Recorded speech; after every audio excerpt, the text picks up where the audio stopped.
Notre amour est impossible, que faire? Bonjour à toutes mesdames, j'espère que vous allez bien, j'espère que vous êtes au top aujourd'hui. Moi je suis ravie de vous retrouver dans cette nouvelle vidéo, je suis en pleine forme pour vous donner un max de conseils. Et si vous ne me connaissez pas encore, je suis Brenda Boukris, ton experte en amour et en relation homme-femme pour vous mesdames, pour vous apprendre à devenir de véritables femmes fatales, des femmes comme j'aime vous appeler, d'exception, à savoir des femmes séduisantes, inspirantes et attirantes, mais qui n'attirent pas n'importe qui attirent des hommes qui vous plaisent et surtout des hommes qui vous méritent. Et dans la vidéo d'aujourd'hui, on va voir comment faire lorsque notre amour est impossible. On en parle tout de suite et c'est sur Attitude Séduction. Vous allez toujours avoir un moment de votre vie où vous allez être face à une peur et vous allez avoir un choix. Est-ce que j'agis ou est-ce que je n'agis pas? Les efforts paient toujours. Le travail paie toujours.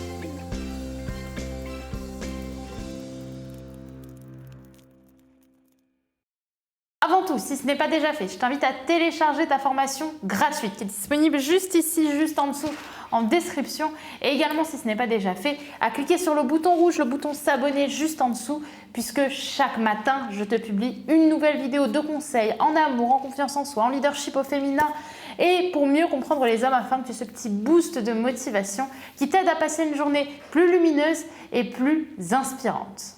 La première chose à se demander lorsque l'on est dans une relation où tout semble impossible, c'est se poser concrètement et se demander est-ce que mon amour, est-ce que notre amour est vraiment impossible? Parce que la plupart du temps, un amour n'est pas concrètement, n'est pas scientifiquement impossible. Dans le sens où aimer quelqu'un et se faire aimer en retour, c'est quelque chose jusqu'à présent qui est normalement destiné et libre à chacun de pouvoir obtenir. En revanche, il faut se demander quelles sont mes limites et quelles sont les limites de mon partenaire également. À savoir que si par exemple vous avez une limite au niveau de l'âge, au niveau de la religion, au niveau du contexte social aussi, bref, de raisons qui vous sont propres tout simplement, eh bien il faut se demander si au final notre amour il est vraiment impossible ou si c'est mes limites ou ces limites qui nous empêchent réellement de nous aimer, dirions-nous, publiquement.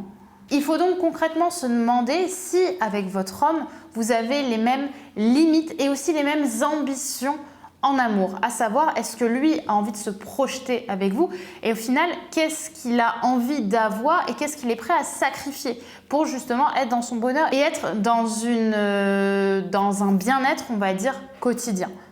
Donc la question concrètement à se poser lorsque justement on a l'impression d'être dans un amour impossible qui au fond l'est uniquement parce qu'on a décidé mutuellement de se poser des limites ou que l'un ou l'autre s'est posé des limites, c'est se demander est-ce que je suis prête à tout faire et est-ce qu'il est prêt à tout faire pour que notre relation fonctionne et se marche vraiment au fur et à mesure du temps. Est-ce que réellement je suis prête, si au bout de 30 ans de relation j'ai un coup de foudre pour un autre homme, est-ce que je suis prête à quitter mon homme et à avoir une relation réelle avec quelqu'un et tout quitter à côté, quitte à me mettre toute ma famille à dos, ou alors est-ce que je ne suis pas prête et dans ce cas-là, j'arrête les choses.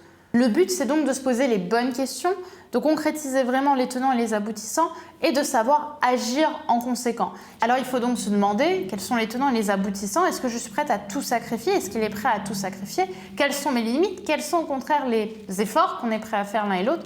Vraiment, pour le coup, je vous invite à vous poser la question et aussi à être sûr que le jugement des autres ne va pas altérer réellement les actions que vous allez pouvoir poser.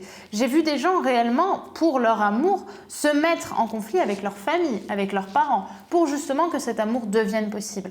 Donc en réalité, c'est pas l'amour qui est impossible, c'est vraiment les choix que vous allez faire et ce que vous êtes prêt à sacrifier ou pas pour réellement vivre une histoire qui vous parle et qui vous marque.